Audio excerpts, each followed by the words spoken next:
Welcome to today's show, everybody. I'm Megan. And I'm Nicole, and it's time for recess. Today we chatted with our dear friend and colleague, Dr. Michel, all things instructional coaching and lesson study. Enjoy.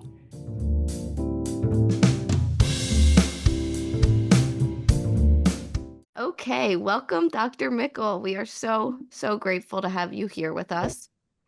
Let me introduce you. Dr. Michel is the CEO and founder of Be a Change. You consult with organizations nationally and internationally in areas such as instructional coaching, teacher education, disciplinary literacy, learning and lesson study, and curriculum design. You are the co-author of Student-Focused Coaching, the Instructional Coach's Guide to Supporting Student Success Through Teacher Collaboration, and to be published, congratulations, in the spring of 2025, Instructional Leadership Through Student-Focused Coaching. In addition, Dr. Michel has his consulting business, and he serves as a project manager for the University of Texas at Austin's Meadow Center for Preventing Educational Risk, supporting districts as they develop system-wide, multi-tiered systems of support. So, Dr. Michel, thank you for being here with us. Megan and I love running into you and messing around with you and calling you D and all things like that. So welcome. Dee, last time I saw you, there were cards being passed out that looked like autograph cards because Yeah. of your super successful book. I mean, you are world famous. That is no understatement. Well, I don't know about world, but I've got some good connections with people. But You're going to London and Australia. That's the world. And the penguins in Antarctica. So I know. Yep. remember the little people and as you go off on your adventures. Just a nice, relaxing cruise. Everybody needs to get away from it all sometimes, right? Amen. Just rejuvenate, relax. I think you've earned it. Yeah, I hope so. So Little we bit. want to jump into our questions for you, if that's okay. You bet. All right. So Megan and I, in previous episodes, and anyone that's familiar with us, we are always preaching about the importance of knowledgeable educators. We believe educator knowledge is power, but we know that can't just be rationale or any kind of sit and get knowledge. hmm In student-focused coaching, your first book, you bring to light Joyce and Shower's research, and that was the first time I saw it and something I'll never forget since, which is coaching has been around for nearly 4 decades, and a lot of schools are just getting to it. Do you mind sharing what that research tells us about coaching? Yeah, and I think as well, what you just said, just such seminal research here of Bruce Joyce and Beverly Showers, and so much of that work around peer coaching. And from the late 1970s to early 1980s of this work that they did and concluding what it takes for an individual to learn about and be able to implement a new skill or strategy. And it's not many, it's a new skill or strategy.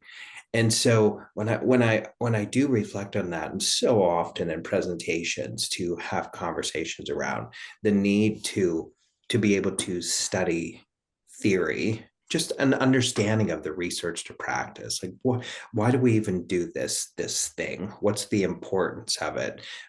And then to be able to see the demonstrations, to have time to practice, and then have that ongoing support along the way. In that research, just their own conclusions thereof, in addition to initial professional development session, think of sometimes people get a watered down 45 minutes and now you're the expert. Go off and implement with fidelity, and then we'll come in and monitor and check. And you think, there's no possible way in 45 minutes that I'm now all of a sudden an expert on some new skill or strategy when it may be the first time I've ever heard of it. So what they concluded is how 20 to 30 additional hours after an initial professional development session of learning about this skill or strategy, then 15 to 20 demonstrations, 10 to 15 times to practice. And if we're really thinking about long-term use and sustainability, then we have to figure out the ways to provide that ongoing coaching support between or amongst different individuals.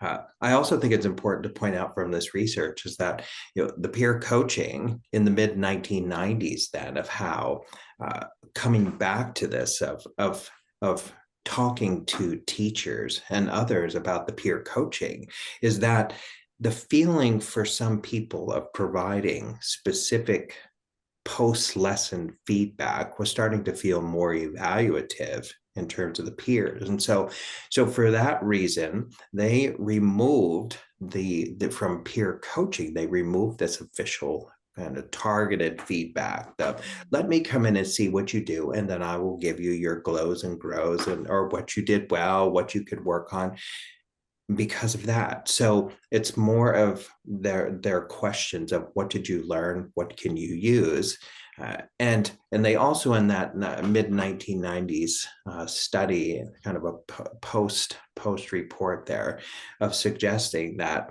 if you're providing feedback to someone, because sometimes people do want to be in that coaching cycle space, if you're providing feedback to someone from an observation, that you need to have the technical knowledge and expertise. And if you don't have the technical knowledge and expertise, then sometimes, like, well, what feedback are you then giving to someone? Working as an instructional coach in schools, trying it out until I even got to try your model, was really that idea of small skills and strategies rather than this big overall concept. Like, we're gonna coach you on vocabulary. Yeah. Good luck.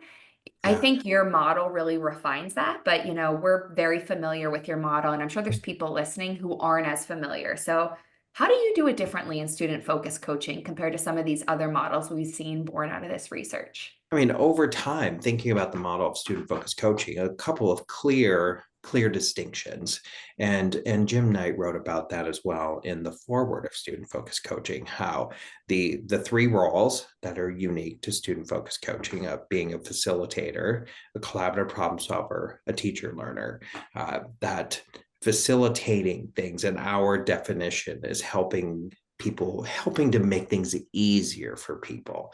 That doesn't mean I'm going to always run copies for you. I'm going to always print the spreadsheets for our data discussions. It's like, yes, that's great and so helpful, yet that's not coaching. Coaching is providing the sustained professional development and learnings for our peer colleagues, things that can lead to enhanced student learning.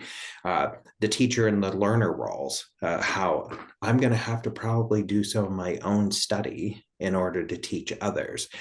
Just because I have the title of instructional coach doesn't mean that all of a sudden now I have all of the knowledge. Like, I know everything there is to know about curriculum and instruction and assessment at all levels.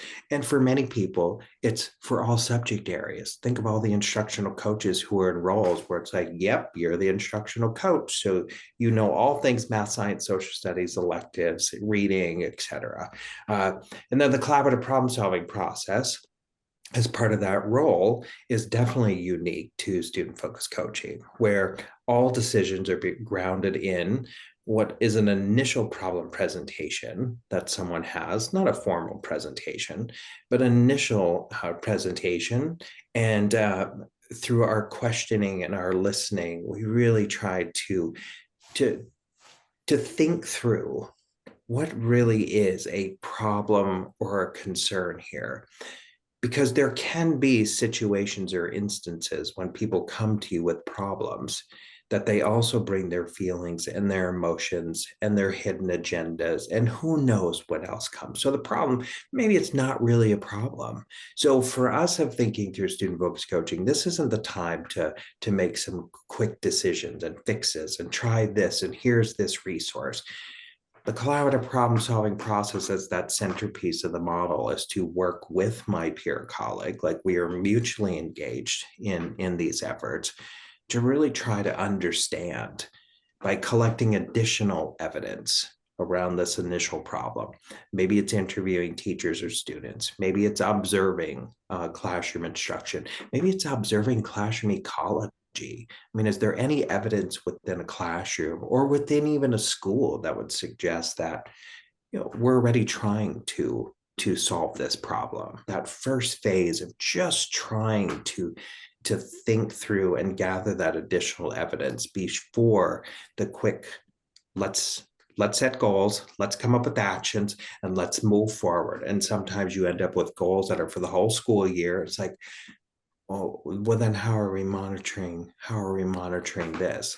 So I think so often within student focused coaching, that with schools who I get to work with, is taking these small steps can be so helpful to also help people get time to think about and collect the additional evidence and then do some more study versus, yep, I'm the instructional coach.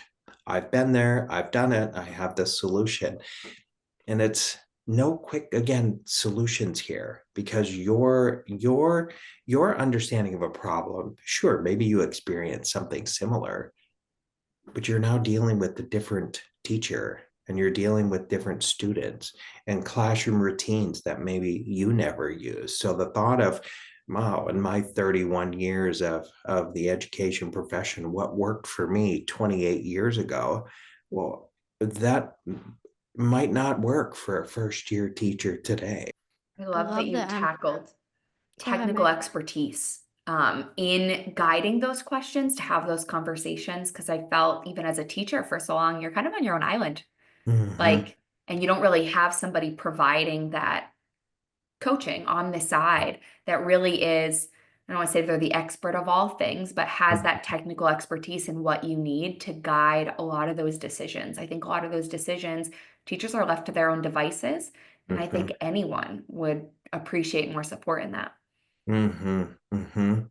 I think Well, too, just with the collaborative problem solving process in general, and just a unique, I think a unique approach is in one school district outside of Cleveland, Ohio, and that's the Euclid City Schools. This is in the third year of working with them now, but this year, as we continue to build leadership around student focused coaching and using that as sort of our through line for so many other maybe initiatives or district priorities.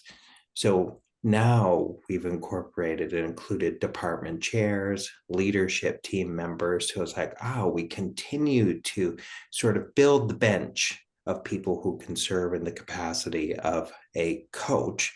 And I don't need the title of coach. Like, continue to build the knowledge base, the coaching and the leadership of many who can really continue to support their own colleagues.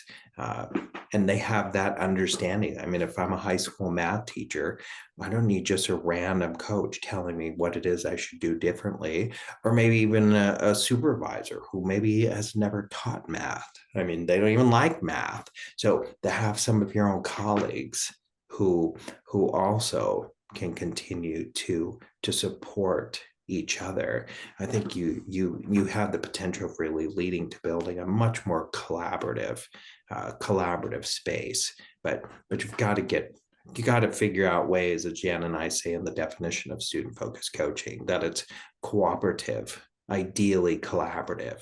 And we can't just say you're going to come together, everybody's going to collaborate, and it's you sit with them and you're like, I don't even know if these people want to work with each other.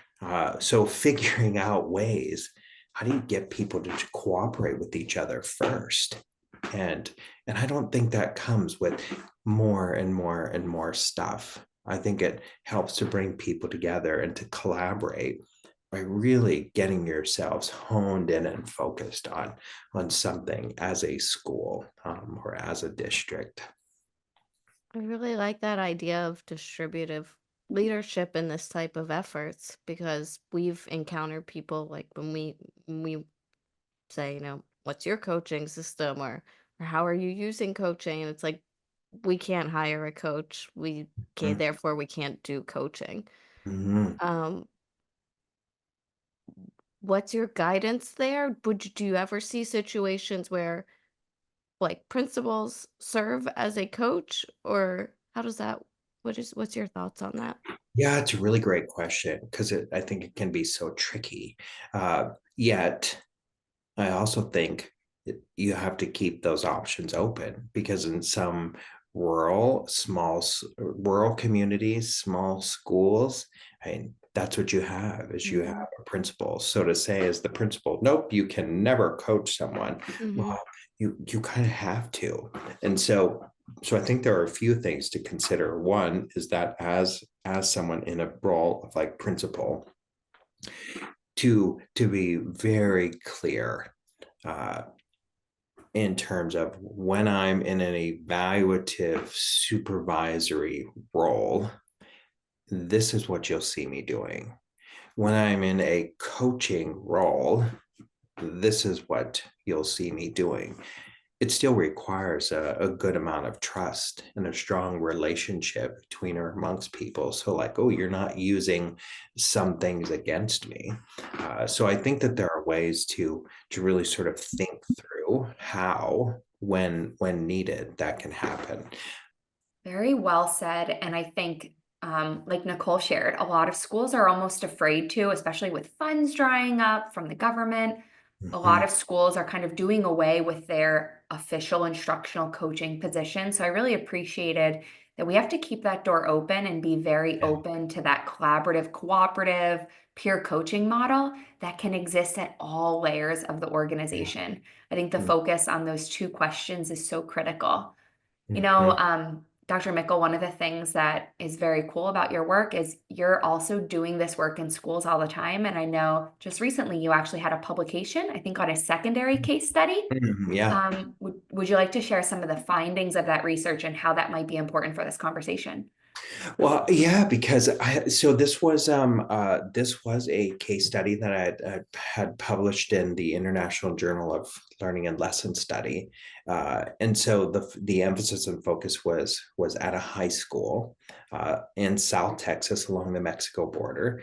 There are 200 plus teachers in the school, and so large place, and based on some of the state assessment scores you got a sense of how students were scoring in mathematics, science, social studies, English, of trying to uncover what could be a possible problem or area of concern. So here comes the collaborative problem solving process into the conversation. Uh, I'm a coach. I'm not a high school math teacher. I'm not a science teacher at the secondary level. It's just being able to feel as though I can coach really in any space if you're willing to ask questions and to listen and to be a partner and to not think that, well, I'm a coach, so I have to have all the answers. Well, I think you get yourself in real trouble right there. And so with this particular publication, the the work was done first with principal, associate principal, and an instructional coach to just start to think through what could be, based on the data they had, a problem area of concern. And we took that then to department chairs, and then from department chairs in the 6 departments, it was then decided that an emphasis here really should be a focus on literacy. I mean, all subject areas, all disciplines require reading, writing, listening, and speaking. Whether teachers agree with that or not, uh, they all have them in their standards. And so that was the decision. Department chairs then sought out volunteers. So here we go back to student focused coaching. This is about eager and open. This is early adopters, people who see that there could be a real benefit here. And we ended up with a teacher from each department during the first year of the 2-year project. So imagine yourself sitting at a table in a coaching role, and you're going to work through what's known as lesson study cycles to help individuals develop a research lesson. So around this table, you have an algebra 2 teacher. You have an advanced placement European history teacher, physics, creative writing. These are students who are juniors and seniors who haven't passed their ninth or 10th grade English end of year exams, French from foreign language, and agricultural science. I mean, talk about, what an interesting group. The focus was on literacy, though. So even if it was, we are really trying to work out a lesson, a research lesson with the Algebra 2 teacher. You have all these other teachers who are asking questions, who are trying to understand this content, who are trying to put themselves in the perspectives of students, learning what it is they're going to be taught. You have a teacher who's explaining what they believe they know about the standard they're expected to teach for a lesson they've chosen, what they know about literacy. And so the conversations become so rich, of just being able to try to understand. And so when you have someone in this algebra 2 who's teaching quadratic formula in a very diverse classroom of students who are full inclusion, as well, of, well, what do we ever do with this stuff? Quadratic formula, it seems like nobody really used that, but we had to learn it. And yet the more the conversation went on, the more it's like, there really is some real points to this. Like, we do use this regularly. So you've got this script. It's not that we're writing scripts all the time, but you end up with this script that then the teacher uses in the classroom. These other teachers who have helped to think through a lesson were introduced to it. They're assigned a student to capture what that student saw, what they did, what they heard throughout the lesson. So it wasn't about the teacher. It was about what it would have been like for them as a student. And then the post-lesson debrief is to come back and you share your reflections. If you were this student, what would have you saw? What would have you done? What would have you heard? And if you have these diverse perspectives coming into the conversation, you get a really good sense of, are there students who were leaving behind? Are there students who are not getting noticed? Even though we plan this together, there's still opportunities that maybe are things we just don't know. We just don't see it. And so the post lesson debrief, though, also adds another layer, when we bring students in, and to get feedback from students during the post-lesson debrief about their own thoughts and learnings from this research lesson. So finding out of all of this is, one, you have content, these academic discipline teachers who know specific skills and concepts in this one school, not to the depth of understanding, though, that reading, writing, listening, and speaking all play a role in what they're supposed to teach and how they're supposed to teach these skills. Two is the lack of knowledge, really, on the part of many of, I don't know how to teach students to read, to write. There are many components to this. So in science, well, why might I not assign students to write up a lab report? Well, I don't teach writing, and how do I grade that? Especially if you have to look for the mechanics of things as well. That's not my area of expertise. I don't know how to do that.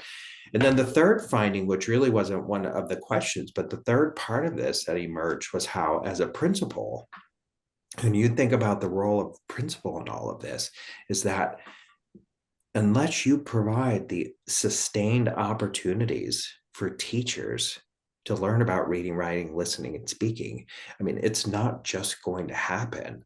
So learning from these teachers when they come together for department meetings, what missed opportunities there are to really hone in on literacy. Faculty meetings, what opportunities to be able to study or to demonstrate or to practice some concept of literacy, and then using your department meetings for continued peer coaching. It's like there's so many ways in my mind, like when I listen to people talk through this, like there are ways to make some of this work. It just seems like, out of this as well, there's just so much stuff coming at people. And so to just keep layering the plates, just keep stacking, what's hard to get really good at anything. And then to expect one person and a coach to know everything about all of those layers. It's like we're missing out, I think, on the opportunity to really have more people in these roles of supporting others as peers. But we also, I think, are doing a disservice to many coaches by expecting them to be these technical experts and having all the knowledge for all these things when they themselves may be learning right along the teachers. How cool is that to I love that. I love the study. I love the findings. I find it fascinating to have all of those camps come together and all the knowledge and opportunity that goes into the learning experience for the students when that's the approach to instruction. To Yeah, have all of those come together like that. yeah, yeah. All of those people that were at that table when you brought together that collaboration, all I could think about was collectively how much expertise the whole room had in all those areas, but also how many years of service they had to kids Yeah. and all the Mhm. different ways that by bringing people together and making that critical time, you're able to collaborate and problem solve together. Because if the coach isn't, and is not supposed to be the end all be all, you have all these other people to lean on that can support that process. So I think the Yeah. idea of even lesson study is just so critical and very Mhm. underutilized in schools for other, you know, initiatives. And I think there's a Yeah. lot of initiative fatigue happening in Yeah. schools. Yeah, yeah, totally agree. And and if you were to integrate this, it's just, what lesson study could be one thing listed on a targeted action plan in the collaborative problem solving process. I think when you get to the place where it's like, I'm not making the decision for you of what you're going to do, but I could be bringing forth in my teacher learner role in student focused coaching, that I myself have gone off to learn more about ways that we could attack something. And so I might bring that forth of, hey, lesson study. These lesson study cycles are one way to, uh, are one way that we could maybe achieve a goal and solve a problem. But there are so many other things that getting other people to contribute. I also, I also think that when we think of this whole building building the knowledge base of more people and having more people being able to be in these roles of supporting each other, that if then as a school, as Rick DeFore and his colleagues would have said many years ago, that professional learning communities, they are not all the little small teams. I mean, the small teams as grade levels and departments are, yeah, they are components, but of the much larger professional learning community. So if we had a school who had this emphasis and a focus on literacy, it doesn't mean, oh, we got to do all four. There might be one part of that. Can you just imagine then all the little sub teams? We could be working on something similar. Focus on literacy. We introduce something at a faculty meeting then goes out to the different grade levels or departments for more demonstration, practice, supporting each other. That to me seems like would be time so well spent. We love to end and talk about a personal note, and it kind of links directly to what you said. I'm a huge Nancy Hennessy fan, and I know she in her presentations always says, "We are the sum of our teachers," and I think she's credits that quote to Louisa Moats. And so I'm curious for you because it's directly kind of linked to that idea that everyone has knowledge and experiences that impacts us. If we are the sum of our teachers, who's the person that comes to mind for you that you could call out here? You know, I'd like to say that throughout my schooling that I had so many examples to Mhm. bring forth, but I think though that the person who really stands out to me most is Dr. Ann Brooks. Uh, Ann Brooks was a professor at Texas State University when I was working on my PhD, and so when I met her for the first time in 2008, had a class with her, then a couple of classes with her. You just her approach to one, create a space of where I don't it just sort of evolved into a trusting, safe space where you could take risks and not be judged. And she herself certainly wasn't like that. Yet she had a presence about her of being, you knew she was going to ask a lot of questions. You knew there was going to be a lot of deep thinking going on here, some real critical discourse, just being challenged in so many different ways. Yet, like I said, in such a psychological, safe Mhm. way. Uh, and she eventually was, I chose her for my chair of my dissertation committee. And you know, to me, both from research and writing, I, she is instrumental in how I approach things. I think even in a lot of my coaching sessions, it's like channeling my inner Anne in ways where it's like questions and taking the time to just check in with people. You don't know what someone has gone throughout the day before they came to class. And the same would be true coming to a professional development session or a meeting. Like taking time to just call it out. I mean, hey, if you had a bad day and something happened, this is why I might come across the way I do. But I also think that just to end as well here with with thinking about Anne, and there's a quote from Brown and colleagues that I'll read here to you. It's from 2014, and it says to be aware of what psychologists call the curse of knowledge is our tendency to underestimate how long it will take another person to learn something new or perform a task that we have already mastered. Things like that with Anne and with others who this really holds true. And I try to keep this at the forefront of my mind that I have lots of experiences, but it's not going to be helpful for me to just unload all of that in a quick 45 minutes and think like you're going to take and run with all of it. So that curse of knowledge, sometimes it was like, let's pull it back and let's really get to the root of a problem, and let's think about prioritizing our work, and let's think about small little steps we can take. And that, I think, Anne was such a model for, and things too that I really try to be cognizant of. Absolutely. And I think about all the people who are probably listening to this right now who are channeling their inner Dr. Mickle when Mhm. they're getting ready to demonstrate a lesson or to engage in some of those conversations. I think you have been a very great mentor to Nicole and I. We always love catching up with you and chatting with you. But for all of those who are following your great work, where can they find you and what do you have going on next? I know you have a book going on.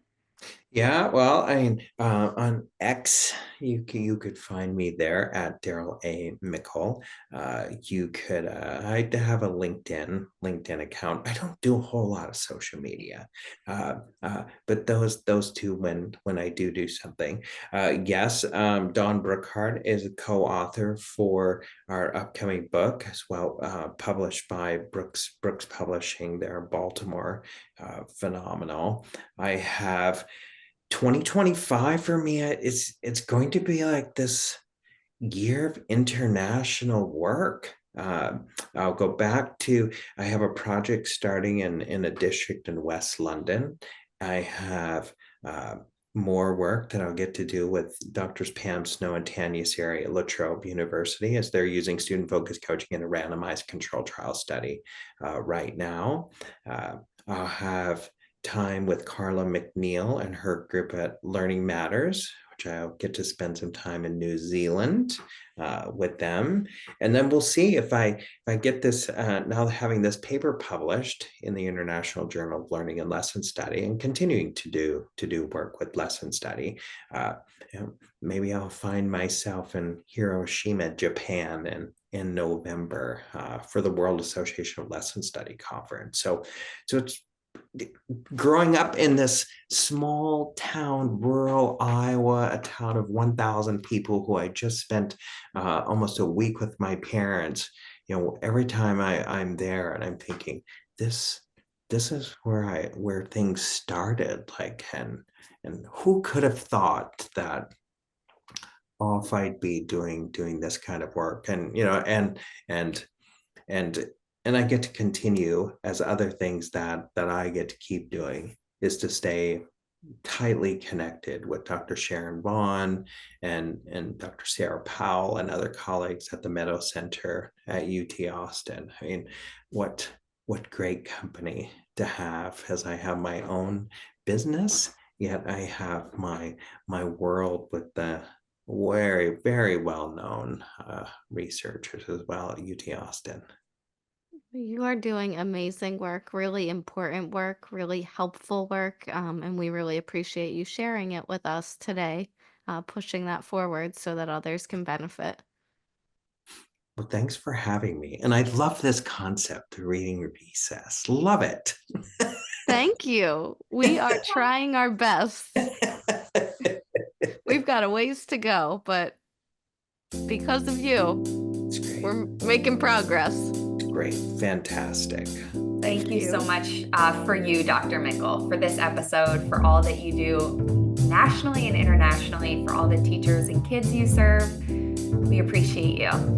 Thank you. See you soon, I hope, and safe travels. Thank you. Thank you. Thank you. Text me penguin pictures. Okay. See you, Dr. Michel. Bye. Bye. Thank you. All right, Meg, that was quite the interview. Let's recap our favorite takeaways. I'll start. One for me is that coaching is a really critical ingredient in sustained professional learning. I love that use of sustained, right? It's not this one and done, I know everything now. It's this ongoing process. And in order for learning to be ongoing, coaching plays a critical role in that. Yeah, I love the idea of sustainability with his sales model. I think when we think of sustainability, it can't just be on the shoulders of one instructional coach for the whole building or the whole school. So I really loved when he chatted with us about peer coaching and how different people throughout the system, even the principal at times, all the way down to the teacher next door, can really engage in those peer coaching conversations and really get a lot out of learning and working with one another to really support the integration of these evidence-based practices in their classroom. So cool. He also went into how peers really can serve a role in sharing their wealth of knowledge and experiences through something like lesson study. He went into that collaborative nature of lesson study, of having all of the educators in the room to really leverage that, again, experience and expertise to strengthen instructional practices and learning experiences for students across all of those content areas. Yeah, getting people in the room to talk about teaching and this great work to support students. I honestly can't wait to have him on again. But until then, I guess he's off on a cruise ship. So we'll see you soon, Dr. Michel. Thank you. See you soon. Thanks.